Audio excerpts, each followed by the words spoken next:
It's easy to get lost. This is The Revenue Maze, and I'm Valerie Cobb.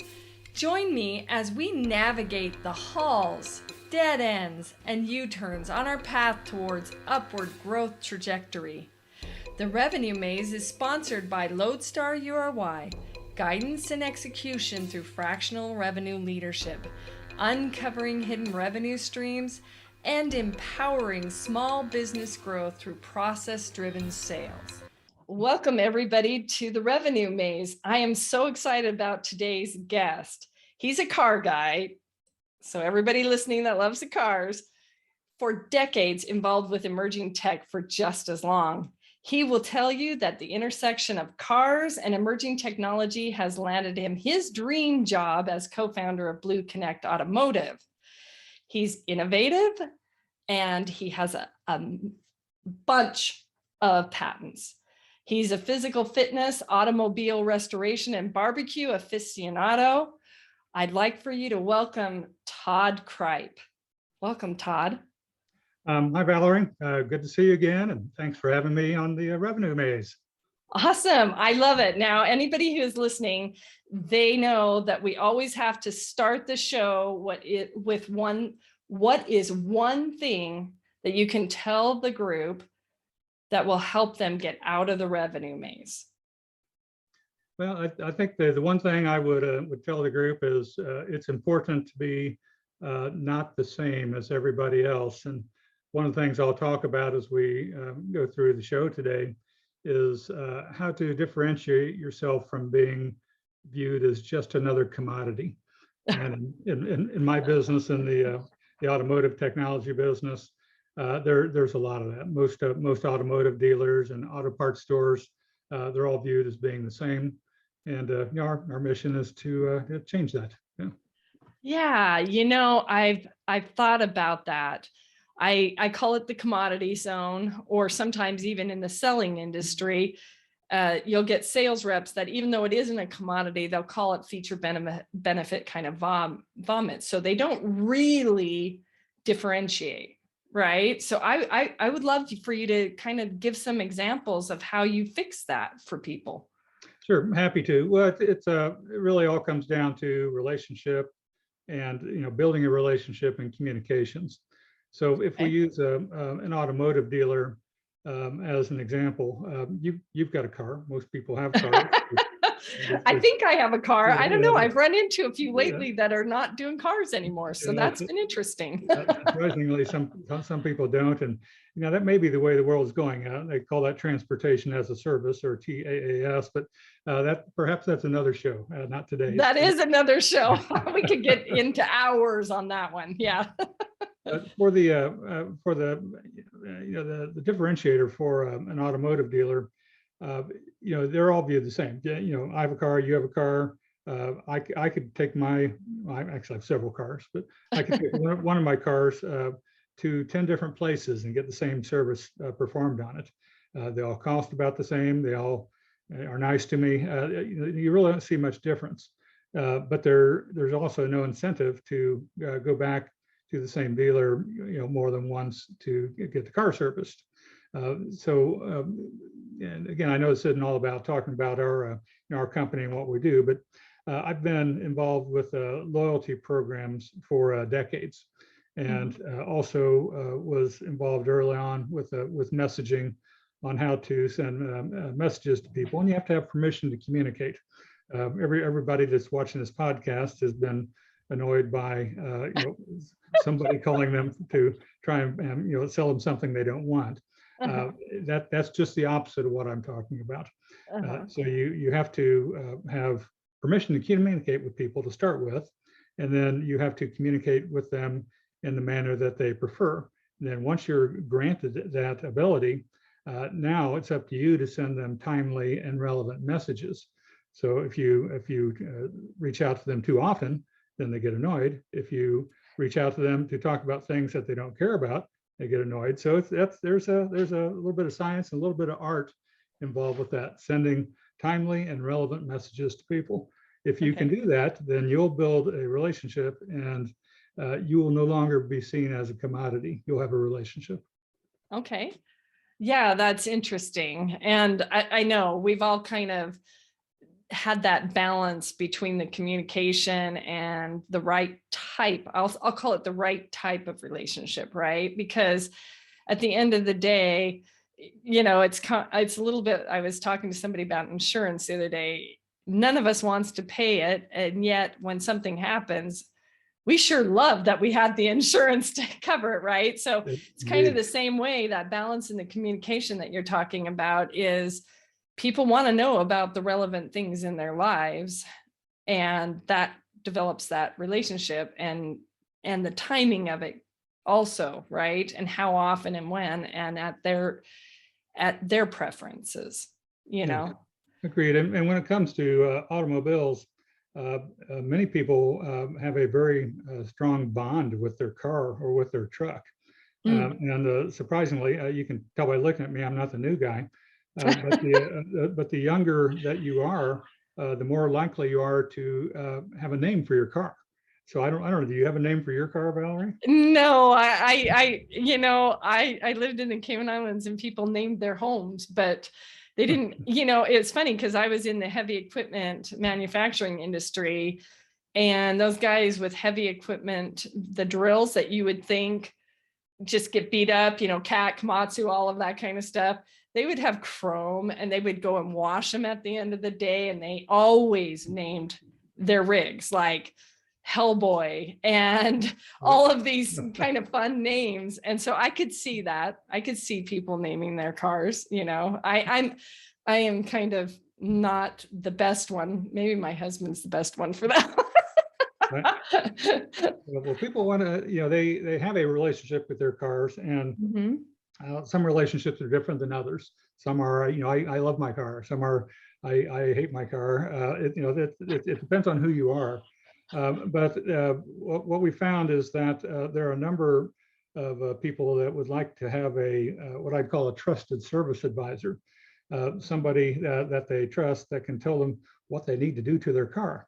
And that's with our Car Care Pro application. It's a software application. Works on Android and works on Apple iPhones.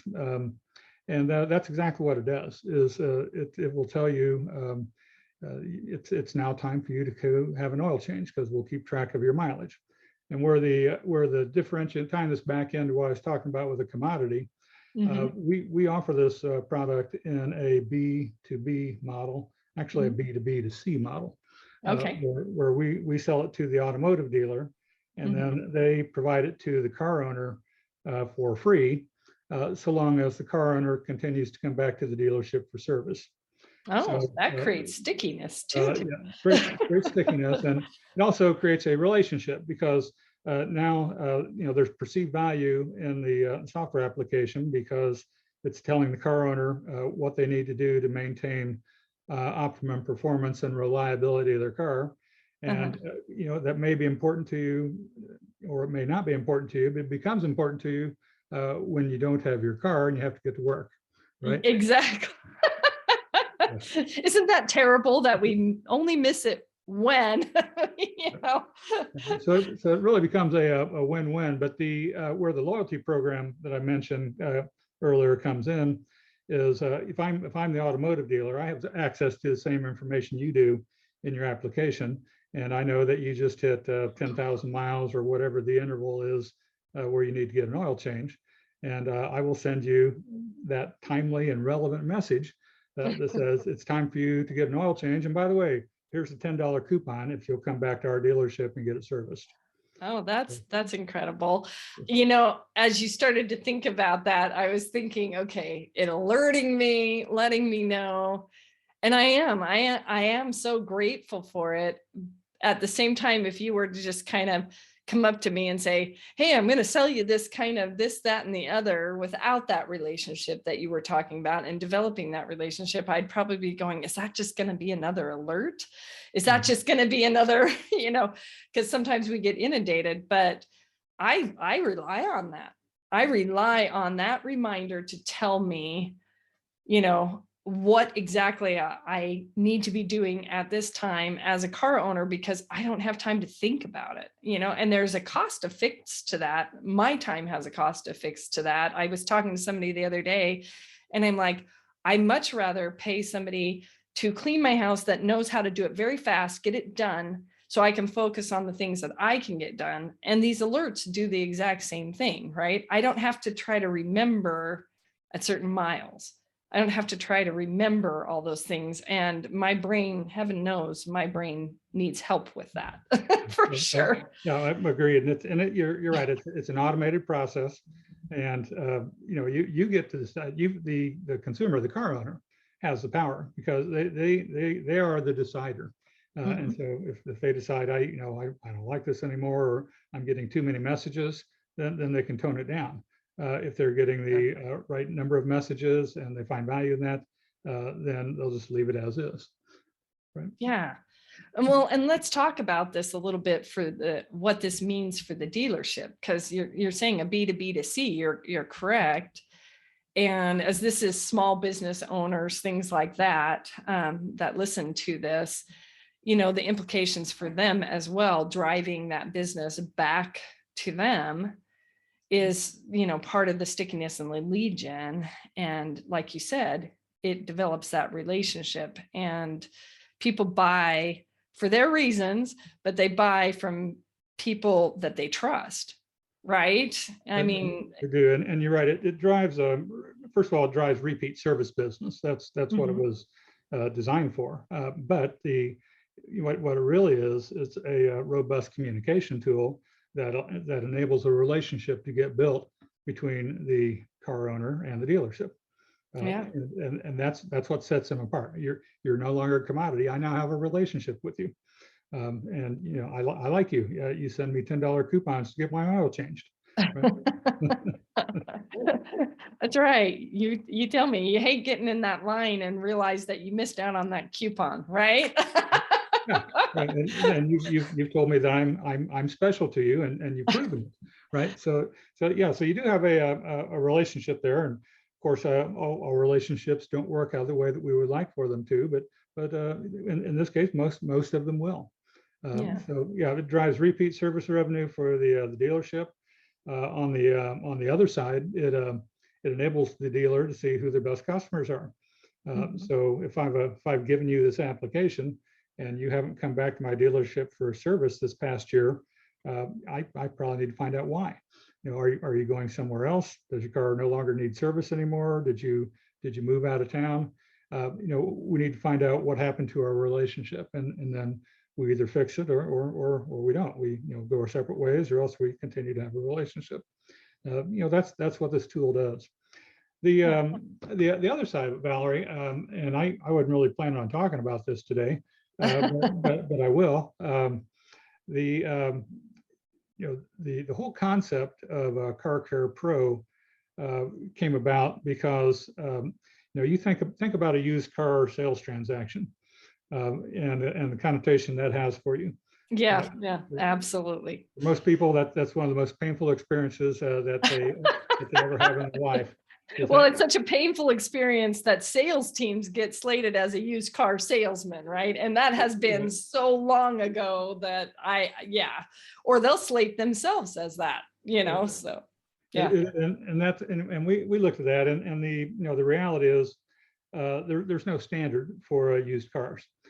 So anytime that you buy a used car, the person that's selling it to you is going to tell you, the age-old story that this was driven by a little grandmother down to the grocery store on the weekends, and it's in perfect condition. You're not going to have any problems with it. People lie. That's just the reality. And we looked at that and said, there's got to be a better way to do this. There's got to be a way to fix this.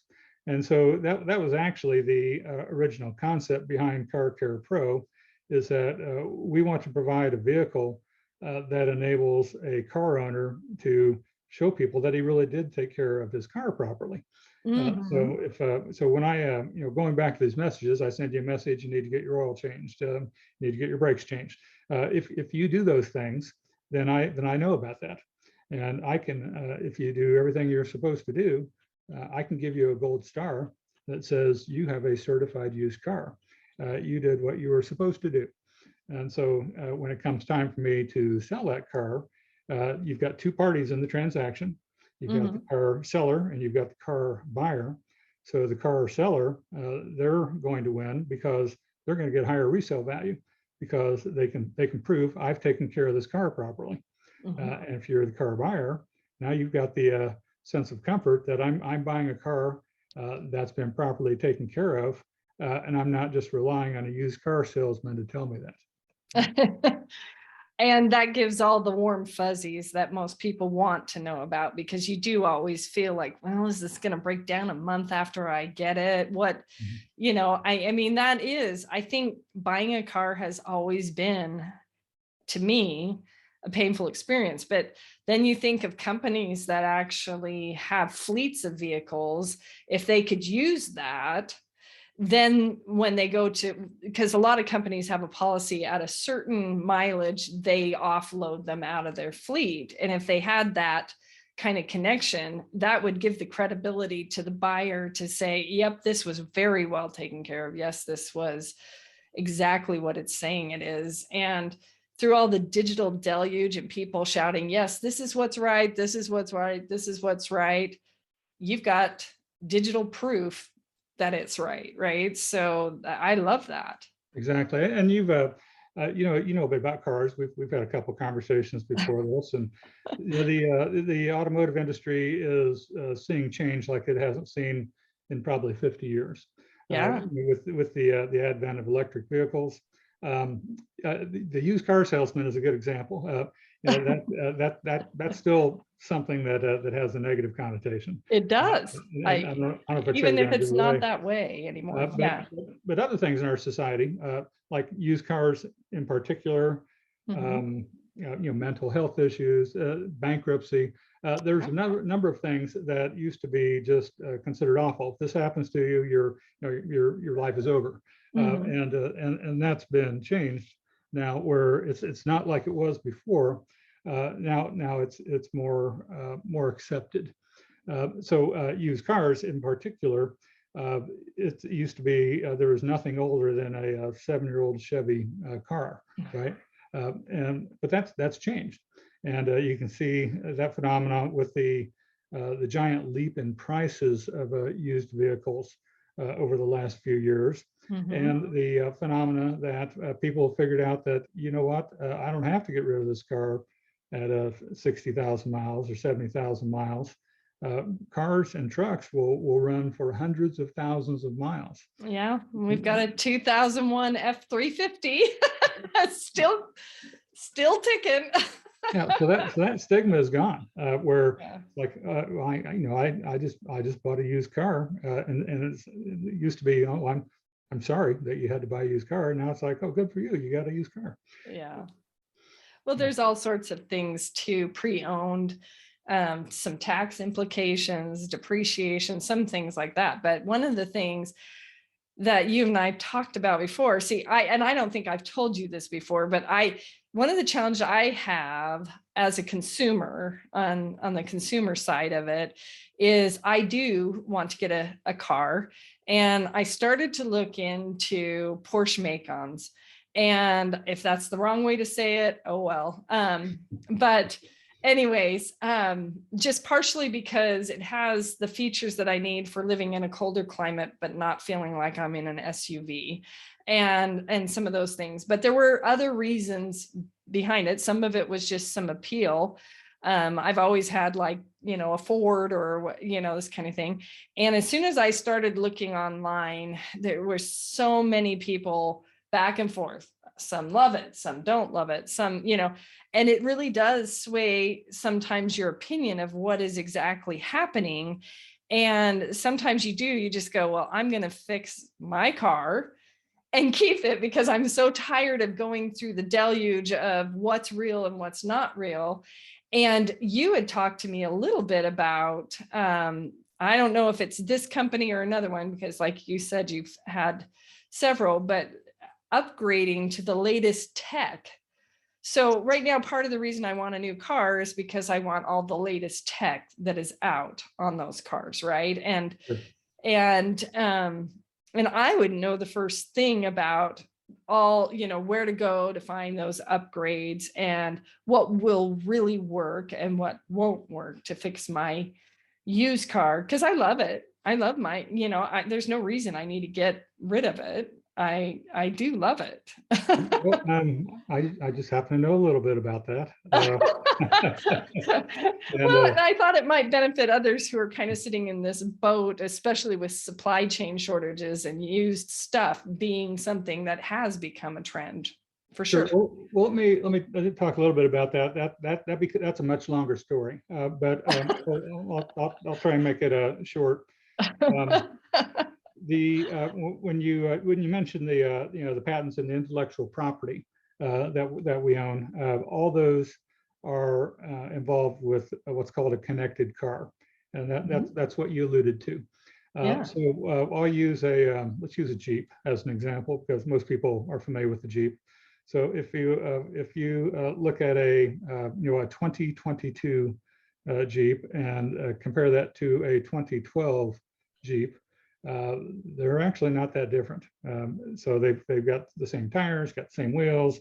The seats are very similar. They look the same. They've got the same engine. What's different between these two vehicles? Well, one's 10 years old and has probably 70,000 miles on it, but the other one has all these cool new connected car features, and they didn't have those back in 2012. They really didn't start adding connected car features to vehicles until about 2013. In 2013, about 30% of the vehicles that came out of the factory had them.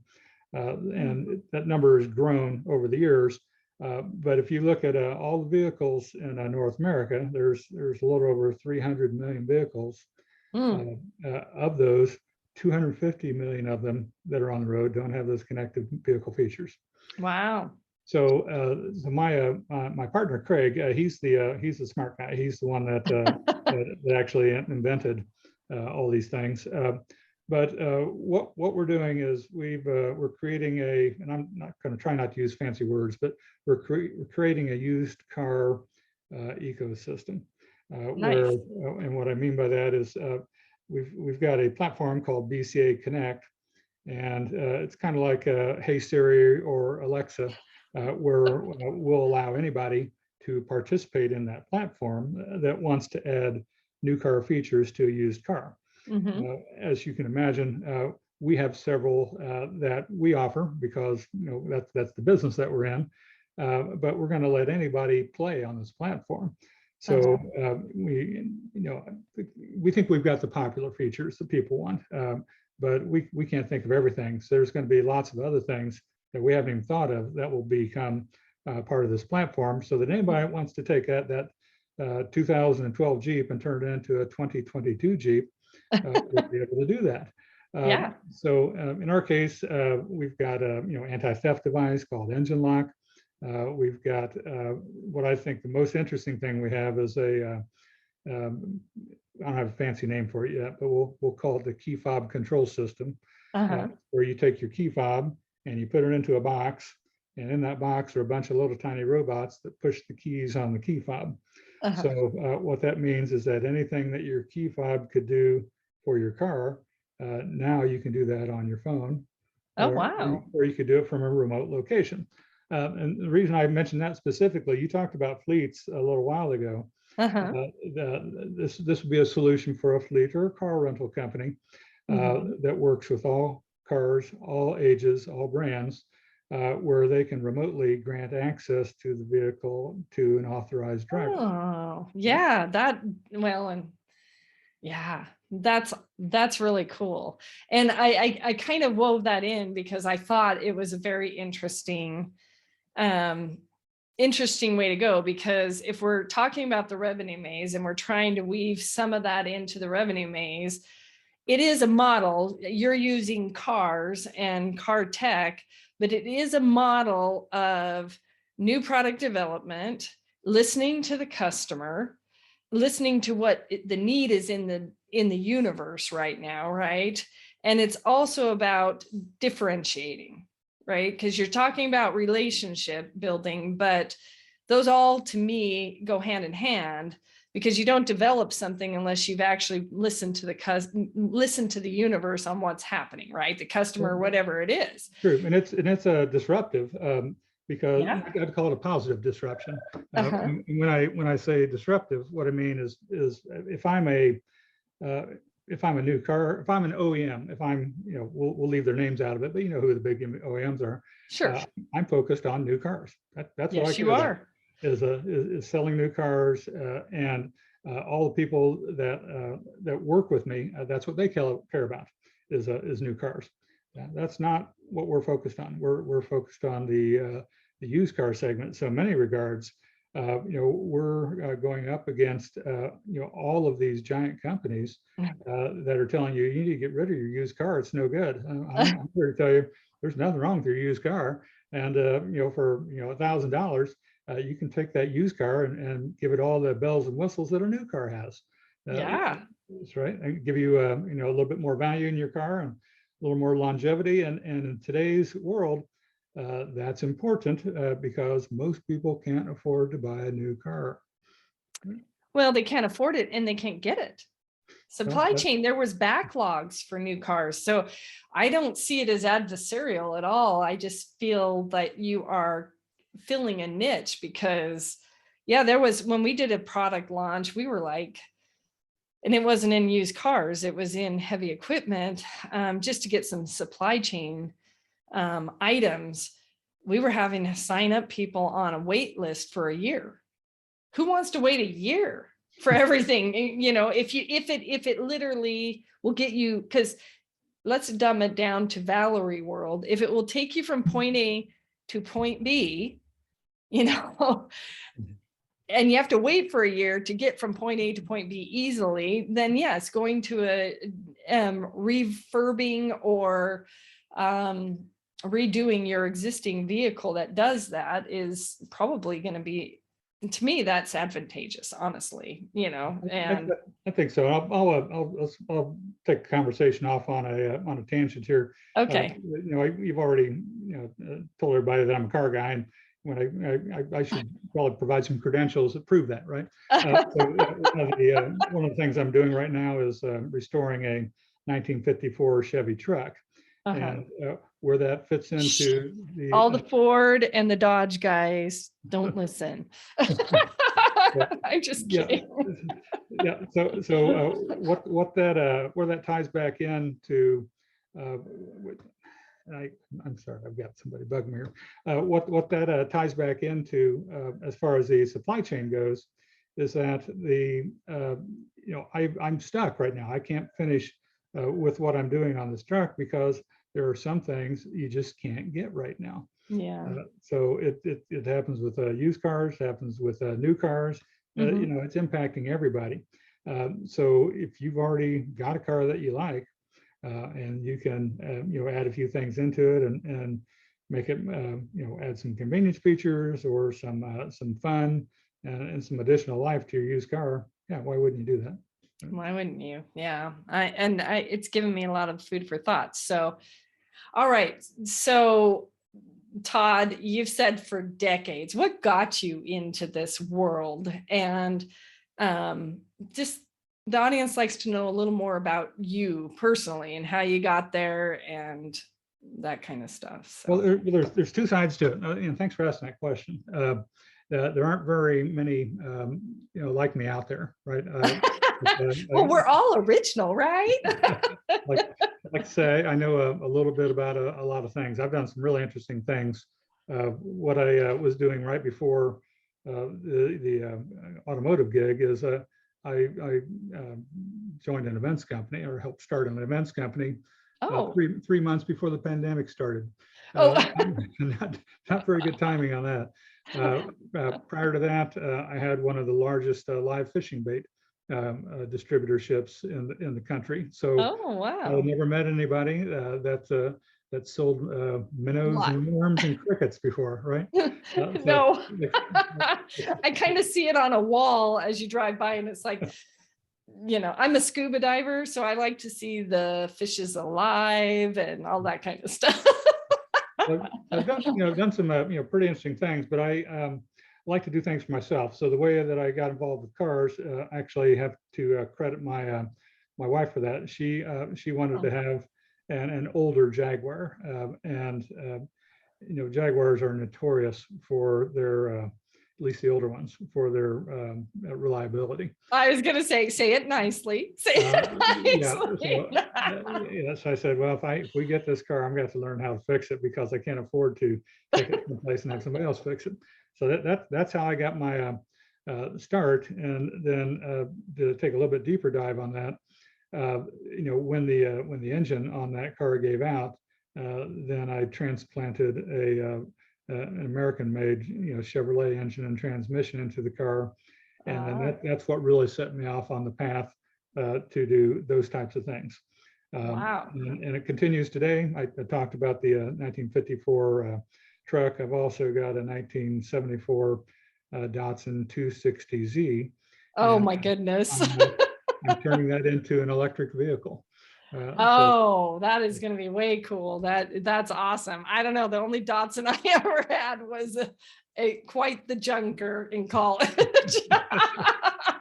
But then again, I have a 2001 F350 that is not a junker, but for some reason I tend to hang on to vehicles for. Well, I've got some things that you can add to that 2001 truck. Yeah. We need to know. We need to.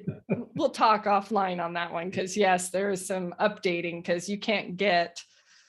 Well, I'm not the Ford, Chevy, Dodge, whatever person, but that year was a good year for those F350s. So. Agreed. So the answer to your question about the automotive and the technology, that was the automotive part of it. The technology part, I've been involved in the technology business really ever since there was a technology business. So I started off in the retail technology business, and back in those days they called them cash registers. So that's how I got my start, and then I've just been interested in what's next. What's next after this? What's the next new thing? And that's what I've done for decades. Yeah. I love that. I read a book. I think I actually already called it out on another show. Thomas Friedman, Thank You for Being Late, and he kind of goes through history all the way up to Google and talking about Moore's Law and all those things. And I've always been a bit of a tech geek. When I was in college, which is too long ago, but I had an Apricot computer with an A drive and a B drive and an infrared keyboard, and I had a dot matrix printer when everybody was doing word processing labs at the time, right? And that's kind of, and I had a dad who was definitely a tech junkie and had the big A-frame computers and the tape and any latest, even when some of the tech was coming out with I forget what they are, VHS, but what was the competitor to VHS? It was Beta. Beta. There we go. I had that in college too because of my dad, and all of those things. And we just loved all that tech and just fun. I told one of them that I'm a Star Trek fan and actually wrote a script for Next Generation because I'm totally that geek. You know what I mean? I'm totally that geek. But I love what you're doing because it's starting all these fun ideas, especially for some of the small businesses too, Well, I've kept some of that old tech. I don't know if you've kept any of your stuff. I've got one of those original cell phones that came in a bag, and it was like a giant brick. Well, that's in my closet of Halloween costumes now. So I drag that out from time to time, and we kept the original Nintendo. You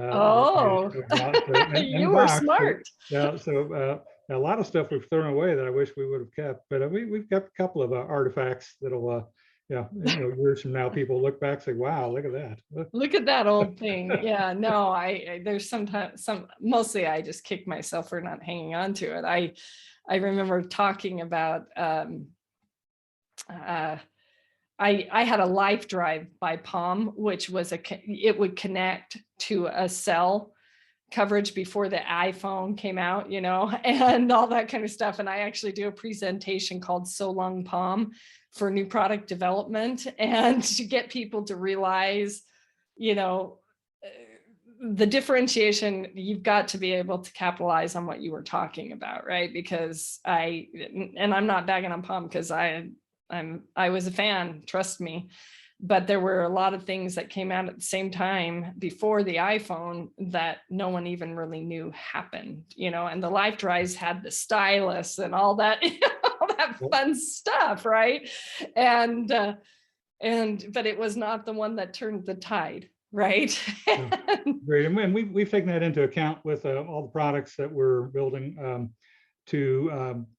yeah, it's tough to say something future-proof, but that's what our goal is to make these devices future-proof, so that it's not going to go out of style. The technology will continue to work as things evolve, because there is life after Bluetooth. Right now, Bluetooth is the standard. Right? Yeah. There's something after that, and we're prepared for what comes next. Awesome. I love that. Being future-focused is probably one of the biggest problems for companies and their revenue, right? Because if they are not future focused, not looking at the global as a whole, not checking themselves against competition, which competition is the next thing too, right? It doesn't necessarily mean that it's within or without their company.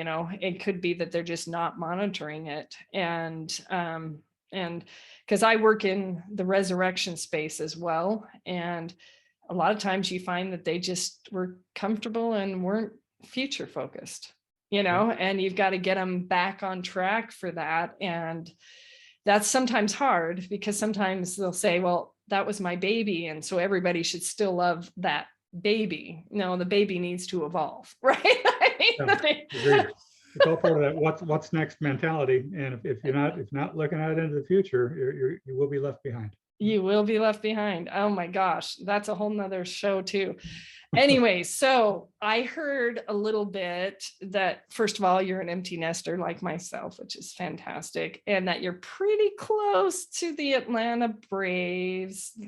And those are some fun things that you talk about. Tell the audience a little bit about just you, not related to revenue, not related to any of that. I love to hear about what people do on the side. Okay, sure. I'll let's use current events. So on Thursday of this past week, I had 40 people here over at my house. Oh. And we have not had an event of that size since before the pandemic. So we like to entertain. We know how to do it. But I will tell you that with that, having those 40 people over, not having done something like that for almost 4 years, it's like, do we still remember how to do this? So you feel like you're coming out of the cave. Yeah. So we did. It came off pretty well. The group was. I'll put in a plug for a Woodlands camp. So it's a third-party youth camp that travels around to different areas, Christian focused. And cool. And so we put on an event for the staff, and then the host families that were putting them up while they were here, and then a few other folks, right? So that's where the 40 people came from. But to answer your question. I like to, in my spare time, I like to make things that are, I like to repurpose things, make things that are different than what other people you might have, sitting on their deck.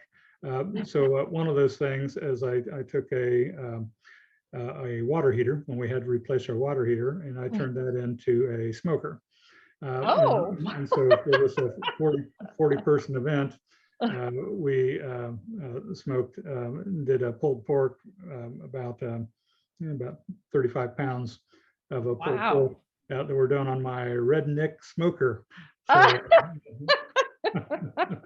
Hey, but that's way in, because everybody's talking about, even down to clothing, rewear your clothing, have everything be sustainable and everything. So you repurposed it. That's awesome. I love it. And I'll bore you with another repurposed story. We have a fire pit at the bottom of our property, and I created a redneck grill to complement the redneck smoker, and that was made out of repurposed bed frames. So there's a giant fire pit grill down there, and like I said, it was made out of bed frames that would have been thrown away. So. Oh my goodness. So, I don't know, is redneck like PC? Are we allowed to say redneck on the show? I don't know what we're allowed to say anymore. I think the stigma for redneck went away along with used cars and mental health issues, right? I think that's okay now, right? It's okay now. Okay. I just wanted to make sure that,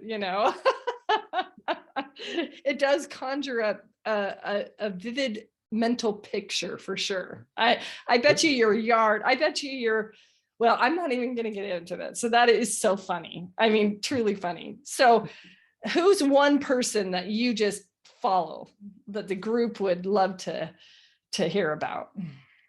Well, I'm not sure that he's going to want me to say this, but I have a mentor right now. Okay. His name is Paul Bradley. And, okay. And Paul Bradley resides in Singapore. And I will say I've met a lot of smart people in my life. I think he is one of the smartest people that I've ever met. And he has provided us with a tremendous amount of guidance as far as what we're doing with our company, with BlueConnect Automotive. And he encouraged us to think bigger than what we were thinking. So our original go-to-market plan is we were going to sell anti-theft devices. They're called engine lock, and we're going to sell a whole bunch of them. And that's what our story was. Now we're still doing that, but he's the one that said what you really need to do is you need to create this used car, connected car platform. That's what the real play is, and he was right. That's what we're doing. Oh, so, that's amazing. So I follow what he's doing because he's like I said, he's a pretty amazing character. Yeah. We all have to have those mentors and I have so many of them. I couldn't even list all of them, but getting into the fractional revenue space and leading that kind of side of the fence, mine is Anthony Mayo. Anthony Mayo came and worked for us at a time in my full-time equivalent and took something off my plate that I didn't know could be taken off my plate, just because of the fractional portion that he took off my plate. So I'll give him a shout out on this show because he did a great job with it. And he has been a longtime friend ever since. So we love those. So the audience would love to hear one place. What is one place that they could connect with you if they want to find out about some of this stuff or just learn from your wisdom, that kind of thing? Where would you like them to connect? I'm happy to connect with anybody, anywhere, as long as they're, not just trying to sell me something, right? Yeah, you're going to try to sell them something. Yeah, I get it. There's a lot of that out there, right? Probably the easiest way to connect with me is on LinkedIn. Okay. There aren't very many Todd Cripes on LinkedIn. I think I'm the only one. So I'm pretty easy to find. Yeah. And it's spelled exactly like it sounds, CRIPE, right? Correct. Yeah. So just reach out to me on LinkedIn and take a look at my profile. If you like what you see and you want to talk, be happy to talk. So. Perfect. That's so fantastic. So I want to thank everybody today for joining us on the Revenue Maze. And again, if you like the show, like what you're hearing, want to be on the show or whatever you want to do, or meet up with Todd, go ahead and like it. It will be released on a lot of different stations, including YouTube, Podbean, et cetera, right? So anyways, and if anything else, Todd is just a very fun conversation and you will enjoy that so much. And thank you again, Todd. I really, really appreciate you coming on the show today. Oh, it was my pleasure. We talked about a lot of things and most of them were interesting. Most of them are. Have a great day, everybody. Goodbye. Thank you all for joining another great episode. For show notes, links, and resources, visit revenuemaze.com. And never forget, you are why.